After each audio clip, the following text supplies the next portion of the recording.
Star teachers, YouTube वाले star teachers, जिनको कुछ जानना ना कौड़ी।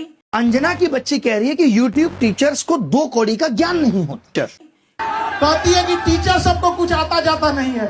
अच्छा तो तुम ही पढ़ाओ, हम लोग पढ़ने आ रहे हैं, पढ़ाओ।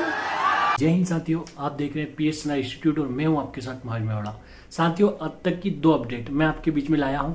एक तो वो जो एग्जामपुर जो सेंटर था, एक कोचिंग सेंटर, उसको सीज कर दिया गया प्रयागराज के अंदर।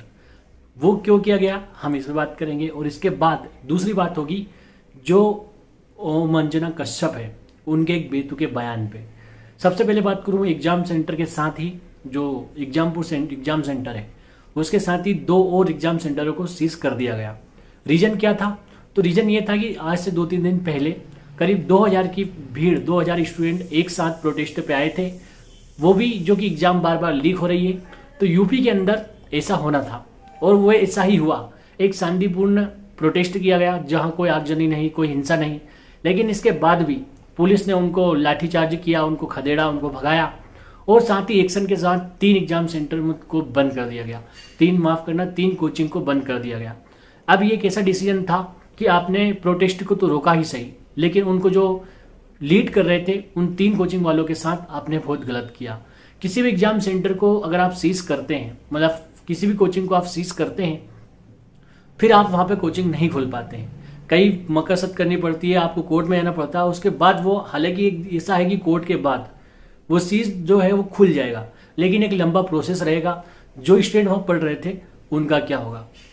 किसी को क्या प्रोटेस्ट करना, फिर डेमोक्रेसी क्या हुई अगर आप प्रोटेस्ट नहीं करने देंगे तो डेमोक्रेसी भी किस काम की? दूसरी बात, जो एग्जाम सेंटर है और वहाँ पे जो कोचिंग सेंटर है वो काफ़ी अच्छे तरीके से मैनेज कर रहे थे। ना तो कोई शोर, ना शराबा, ना कोई हिंसा, एक शांतिपूर्ण प्रोटेस्ट था। लेकिन इसके बाद भी पूरी तरीके से सरकार अपना जो दबाव है वो बनाई हुई है और उनको सीज कर दिया गया है।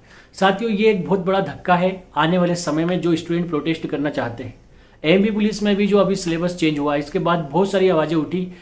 जो अपने गोपाल सर है, इनके पास बहुत सारी ऐसी चीज़ें आई कि आप प्रोटेस्ट करिए। लेकिन देखिए, जब डेमोक्रेसी में आप एक ही सरकार को बार बार चुनते हैं, उनके पास इतनी पावर आ जाती है, बार बार चुनने के बाद उनका इतना बॉन्ड बन जाता है कि फिर आप भ्रष्टाचार रोकने के लिए प्रोटेस्ट भी नहीं कर सकते। उन 2000 स्टूडेंट में आप ऐसा देखिए कि पूरा शांतिपूर्ण था, लेकिन सरकार इसलिए डरती है कि आज 2000 है तो कल 2 लाख भी हो सकते हैं। आखिरकार उनका डर ऐसा क्यों है? क्योंकि आप सभी जानते हैं कि इतनी एग्जामें लीक हो चुकी है, इतना भ्रष्टाचार हो चुका है, SSC से लेकर तो नीट की जो एग्जाम लीक हुई थी वहां तक की। अब ये तो एक पहलू हो गया हमारा। दूसरा जो है वो है अंजना ओम कश्यप का।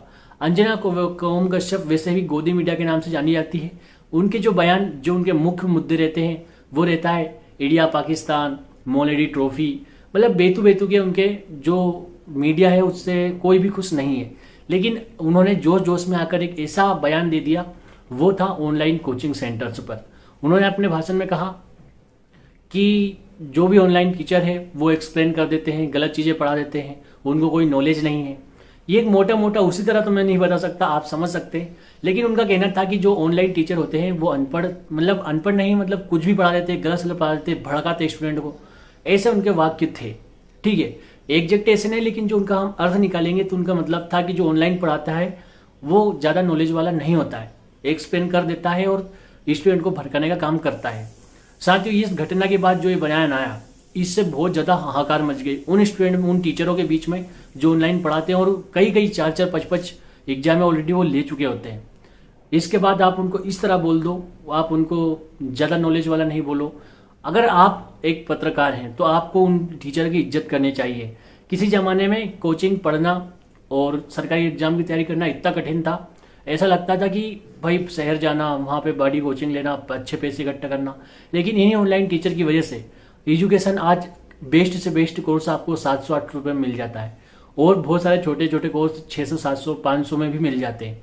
कहीं ना कहीं उन्होंने क्रांति इससे ला दी है और स्टूडेंट को जागरूक करने में सबसे ज़्यादा योगदान ऑनलाइन टीचर्स का ही है। अगर आप उनको इस तरह बोलते हैं तो फिर आप ये समझ लीजिए कि आप अपने आप को नहीं, आप इस देश का अपमान कर रहे हैं। और अंजना ओम कश्यप का ये बयान मुझे बिल्कुल पसंद नहीं आया।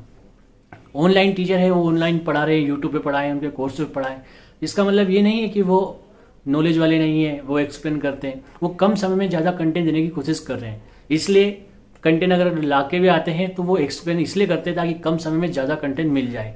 और आज एक और चीज़ है कि जो पुराने जो कोचिंग सेंटर है जो ऑफलाइन चलते थे, वो कहीं आपको ज़्यादा आवाज़ उठाते नहीं दिखते, वो ज़्यादा भीड़ इकट्ठा नहीं कर सकते। लेकिन ये ऑनलाइन का ही पावर था कि 2000 स्टूडेंट एक साथ आए थे और वो प्रोटेस्ट कर रहे थे। हालांकि एग्जाम जो कोचिंग सेंटर है उनको सीज कर दिया गया, लेकिन इससे ये हमें एक सबक मिलता है कि आने वाले समय में प्रोटेस्ट बढ़ेंगे। इंदौर शहर, भोपाल शहर और आने वाले दिल्ली में भी प्रोटेस्ट बढ़ने की पूरी संभावना है। यूपी तो इसका मुख्य केंद्र है। 2000 को आपने रोक लिया तो क्या होगा, आने वाले समय में 20,000 से लेकर 2 लाख तक भी स्टूडेंट इकट्ठा हो सकते हैं। देश विदेश में, अगर माफ करना विदेश को कहाँ, अगर पूरे देश के स्टूडेंट अगर चाह ले तो कुछ ही समय में सरकारें पलट सकती है। लेकिन यहाँ पे जो योगी सरकार ने किया है वो गलत था, ऐसा नहीं करना चाहिए था। आपने प्रोटेस्ट रोक दिया, यहाँ तक ठीक था, लेकिन आपको कोचिंग सेंटर को सीज नहीं करना चाहिए था। क्या अगर प्रोटेस्ट करना अगर कोई गलत है तो ये गलत काम तो हर एक स्टूडेंट आज के समय में करना चाहता है, क्योंकि उनके साथ इतनी गलत हो रही है, इतनी समस्याएं हो रही है उनके साथ। कोई सी भी एग्जाम बिल्कुल मतलब ऐसा है कि बिना भ्रष्टाचार से संभव हो ही नहीं पा रही है। साथियों, आप भी उनके साथ खड़े रहिए। एग्जामपुर जो कोचिंग सेंटर है उनके जो सर हैं उनके साथ खड़े रहिए। और आने वाले समय में मैं जानता हूं कि एक ऐसा प्रोटेस्ट होने वाला है जो सरकार की नींव हिला देगा। और रही बात अंजना ओम कश्यप की, तो मैं उनको लास्ट में यही कहूँगा कि अगर पंख नहीं है तो उड़ नहीं सकते। और जब अगर आपके पास इतना नॉलेज नहीं है तो आप उन टीचरों को कुछ नहीं बोल सकते। आप इतना समझ लीजिए कि जितना आपको नॉलेज होगा उतना तो उनकी एक मैराथन में वो बता सकते हैं। आप जितनी रट्टाबाजी करके आप न्यूज पे आते हैं, आप बताते हैं, 50 बार उस न्यूज को पढ़ते हैं। ऐसे ही एक टीचर पूरे जियोग्राफी का नॉलेज, कॉन्स्टिट्यूशन का नॉलेज, मैथ्स का नॉलेज, रीजनिंग का नॉलेज रखता है। वही एक एग्जाम की तैयारी करता है जिसको 3-4 बार ऑलरेडी वो निकाल चुका होता है। आप उस अगर एग्जाम में बैठ भी जाए ना तो आपका ये फर्जी नॉलेज और आपका जो मीडिया का फर्जी टाइप का जो आप देते हैं अपने समाचार, वो किसी काम का नहीं आएगा। आपके जैसे फालतू जो एंकर होते हैं वो उस मीडिया को, वैसे ही हमारी जो रैंक है वो 157 पहुंच चुकी है, और गिराकर कहीं ऐसा नहीं लगता कि 300 पार ही चले जाए, यानी कि 205 तो देश ही है, उसके पार भी पहुंच जाए। तो साथियों ऐसा है कि लगातार गिर रहा है। ठीक है, मैंने 300 का एक मजाक किया है, आप सब जानते हैं कि आपका जो मीडिया का जो तरीका है वो बहुत गलत है। आपको मुद्दा उठाना चाहिए पेपर लीक हुआ है, आपको मुद्दा उठाना चाहिए कि कोई सी भी एग्जाम अब ऐसी नहीं हो रही है जिसमें भ्रष्टाचार ना हो रहा हो, कोई से एग्जाम सेंटर बंद हो रहा है, कई कंप्यूटर बंद हो रहे हैं, कई लगातार सरेआम टीचिंग के मतलब चीटिंग के वीडियो आ रहे हैं। आप ऐसा कोई मुद्दा नहीं ला रहे हैं। आप जो बच्चों ने प्रोटेस्ट कर दिया, कोई आगजनी नहीं करी, कोई हिंसा नहीं करी, उसको आप इस तरह बोल रहे हैं कि ऑनलाइन टीचरों की वजह से ये सब कुछ हुआ है।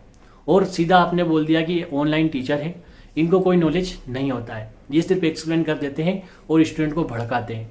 तो मैडम अगर ये सच में भड़काने पे आ गए तो आपको घर से निकलना भी मुश्किल हो जाएगा। ऐसा समय आ जाएगा अगर इन्होंने सच में भड़का दिया ना तो आप बहुत ही मुश्किल हो जाएगा, आप समझ नहीं सकते। मैं ज़्यादा नहीं बोल सकता क्योंकि मैं नहीं चाहता कि स्टूडेंट के साथ ऐसा कुछ हो बार बार। अब हो सकता है कि आने वाले समय में उनको अकल आएगी और आने वाले समय में उन चीज़ों से बचेंगी। लेकिन ये बहुत मतलब वो था कि इसको क्या ही बोल सकते हैं। वैसे तो बोलने के लिए तो बहुत कुछ है, लेकिन आप समझ सकते हैं कि ये सोशल मीडिया है, यहाँ बोलना और गाली देना बहुत ही ज़्यादा गलत हो जाता है। इसलिए बस मैं गाली नहीं दे सकता, वरना ऐसी गाली दूँ कि समझ में आ जाए। साथियों, अंजना ओम कश्यप ने जो बयान दिया अपने, वो ये समझ लीजिए कि हमारे टीचर, चाहे फिर वो खान सर हो या फिर बड़े बड़े जितने भी टीचर, अंकित भाटी सर हो और कोई सा भी सर जिससे हम पढ़ते हैं, हमारे आदित्य रंजन सर हो, गगन सर हो, इन सबको मतलब एक तरीके से लेकर उनको ऐसा बोल दिया गया है कि भाई आपके पास नॉलेज नहीं है, आप कोई ज्ञान नहीं देते, आप स्टूडेंट को भड़काते हैं। तो मैडम ये वही टीचर है जो हमारे साथ इस समय भी खड़े हैं और जब काफ़ी समय से हमारे साथ खड़े हैं। तो हम आने वाले समय में ज़रूर आपको जवाब देंगे, लेकिन अभी स्टूडेंट आप सब शांति बनाए रखें, फालतू की इन चीज़ों पे ना ही पढ़ें। चाहे क्योंकि अभी सोशल मीडिया पे ऐसा चल रहा है कि लोग जा रहे हैं, उनको गलत सलत कमेंट कर रहे हैं, तो ऐसा करने से भी बचे आप। हमारा काम है प्रोटेस्ट करना। एक प्रोटेस्ट बंद हुआ तो क्या हमें दूसरी जगह करना पड़ेगा। इंदौर आने वाले समय में इंदौर में प्रोटेस्ट होना तय है, क्योंकि कब तक स्टूडेंट की एक का लॉबी कब तक चुप रहेगी। आने वाले समय में आपको इंदौर में बहुत बड़ा प्रोटेस्ट देखने को मिल सकता है। साथियों, वीडियो पसंद आया तो लाइक करना, अपने दोस्तों के साथ शेयर करना। जल्दी मिलेंगे एक और वीडियो के साथ। जय हिंद, जय भारत, इनकलाब जिंदाबाद।